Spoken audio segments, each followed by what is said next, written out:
Yes. There's been a lot of discussion recently at the national level about debt loads of college students when they graduate. Are you seeing that as an impact? Obviously, your rental rates, you can rent your apartments, but when you see the financial applications, are you seeing turning down folks because they have too much debt? No, I think the credit statistics of our new residents coming in continue to improve. FICO scores are all-time high, and we're auto-approving more people than ever. What about the impacts, just to wrap up that question, the impacts of higher student debt on these echo boomer demographics' ability to purchase a home in the future? Does that help your business? No, I think that's impactful, as well as the journal article this week about, don't forget about that inheritance for mom and dad. I mean, mom and dad have, for many of our residents, been the down payment to buy a single-family home. So I think there's an awful lot of things going on in the economy that make the rental model seem to make more sense for more of our population for longer periods of time than ever.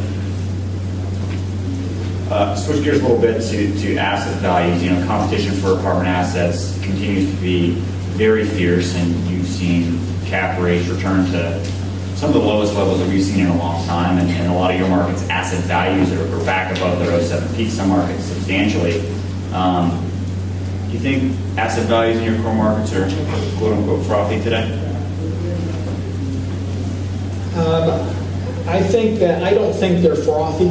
I think when we look at asset values relative to replacement cost, the ability to build new product, I don't think they're frothy. They're certainly high. They returned back to peak, if not exceeded peak, but just given all that we've shared with you today, which have not been state secrets as to the strong fundamentals and our long-term expectations for the profitable operation of apartments, I don't think that the valuations are out of whack relative to that expectation, and certainly relative to where 10-year Treasury rates are today.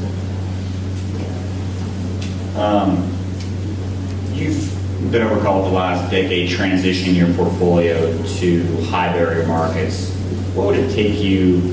What would you have to see today to shift focus back to the low barrier markets, that some of the markets you exited, or increasing your footprint in the Phoenixes of the Atlantas of the world? What would it take? What would you have to see?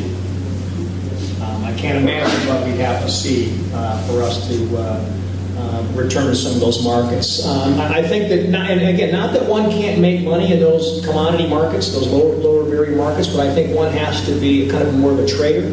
And I think that as the focus of equity residential will be on buying and building assets that we expect to own for 20 years, not 4 or 5 or 6 years. And I think that there are an awful lot of people that I think will be able to move into some of those markets and buy well and operate and sell, but they will have a trading mentality. And I think that just given the longer term perspective that we think is the right perspective for the capital that we work, we think that adding concentration, adding density to our core markets makes far more sense than trying to market time those more commodity markets, in which I think you'll have much greater fluctuation in values and rental. And we think the IRRs will be superior in the markets in which we have been investing in our core markets, and the ability to achieve higher than expected returns will be better achieved in the markets that we're in rather than the markets that we've exited. So I can't imagine a scenario in which we change that strategy and begin to deploy more capital into those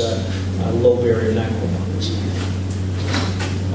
Switching gears real quick, get Mark involved. Apartments have enjoyed luxury of unfettered access to capital through Fannie Mae and Freddie Mac. What's your most recent thinking on the future of the agencies today? Sure.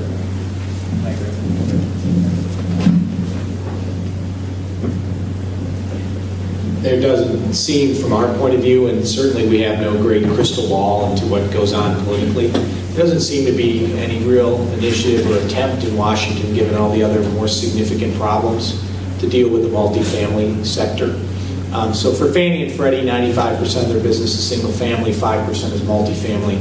The multifamily part has modest delinquencies, very few losses, and is operating pretty normally, is actually making money for the government.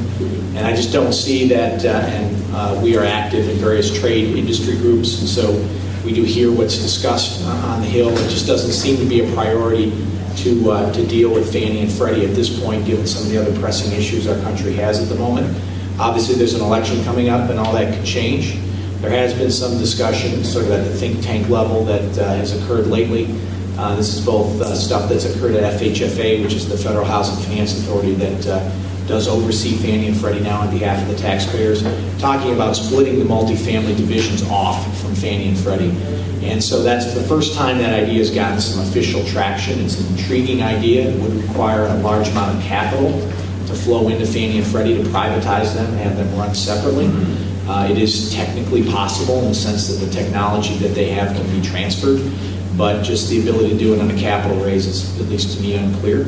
But so right now, Fannie and Freddie are operating normally. They're making loans right now to us on a 10-year basis of 3.75 to 4%. Those loans are just terrific by all historical standards. That's also about where we can borrow unsecured. They finance most of our disposition buyers as well, so they are important to us. And at this juncture, we just need to see no disruption in their operations. And as to their future, I just don't know how the government can, with all the other pressing issues they face, even if there was a change of administration, deal with that issue in any kind of real near-term horizon. Great. A couple minutes left. Any additional questions from the audience? All right, I'll ask another one. What is the biggest thing that you believe, David, analysts and investors don't understand about EQR or underappreciate? Don't understand or underappreciate?